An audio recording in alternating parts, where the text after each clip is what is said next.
আমরা এবার একটু শুনবো যে রাসূলুল্লাহ সাল্লাল্লাহু আলাইহি ওয়াসাল্লাম কদরের রাতগুলোতে কি কি ইবাদত করতেন। আমি খুঁজে 5টা আমলের কথা পেয়েছি বিশেষভাবে, কমন যে আমলগুলো সেগুলো তো ছিলই, বিশেষভাবে 5টা কাজ রাসূল সাল্লাল্লাহু আলাইহি ওয়াসাল্লাম কদরের রাতে করতেন। 1 নম্বর কাজ হচ্ছে তিনি সারা রাত জেগে ইবাদত করতেন এবং পরিবারের লোকদেরকে ঘুমোতে দিতেন না, উঠিয়ে দিতেন।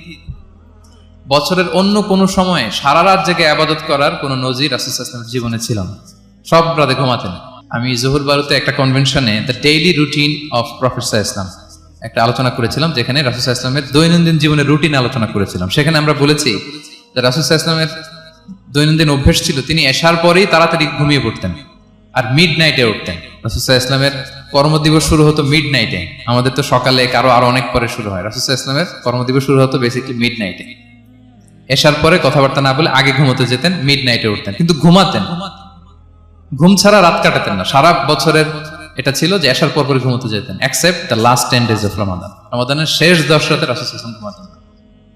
এই 10 দিনের ব্যাপারেই পাওয়া যায় সারা রাত জেগে তিনি ইবাদত। আম্মা জান আয়েশা রাদিয়াল্লাহু তাআলা আনহা বলেন, ইযা দাখালাল আশরু আহিয়াল লাইলা ওয়া আইখাযা আহলা ওয়া জাদ্দা ওয়া শাদ্দাল মিজার।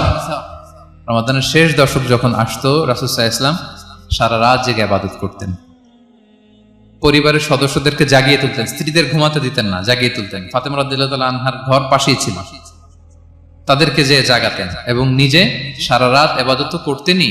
জাদ্দা ওয়া শাদ্দাল মিজার, খুবই বলিষ্ঠ ভাবে, খুব মজবুত ভাবে কোমরে গামছা বেঁধে নামার একটা এক্সপ্রেশন এখানে দেওয়া হয়েছে। মিজার, ইজহার মানে হচ্ছে বাংলা করলে হয় লুঙ্গি। লুঙ্গি আমরা যখন খুব শক্ত কোনো কাজ করতে যাই তখন তারা কি করে, খুব টাইট করে লুঙ্গিটা বাঁধে। তার মানে বোঝানো হচ্ছে রাসূল সাল্লাল্লাহু আলাইহি ওয়াসাল্লাম কোমরে ভালো করে লুঙ্গি বেঁধে বা গামছা বেঁধে আটগাট বেঁধে নামতেন শেষ 10 দিনের জন্য।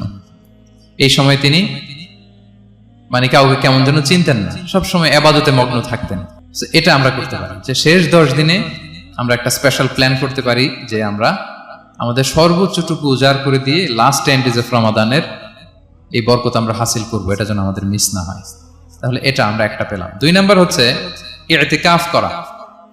রাসূলুল্লাহ সাল্লাল্লাহু আলাইহি ওয়াসাল্লাম রমাদানের শেষ 10 দিন ইতিকাফ করতেন। আম্মা জান আয়েশা রাদিয়াল্লাহু তাআলা আনহা বলেন, কানা ইয়াতাকিফুল আশরাল আওয়াখির মিন রমাদান। রমাদানের শেষ দশকে তিনি ইতিকাফ করতেন হাত্তা তাওয়াফাহুল্লাহ, ওনার ইন্তেকালের আগ পর্যন্ত এই অভ্যাসটাই তিনি জারি রেখেছেন।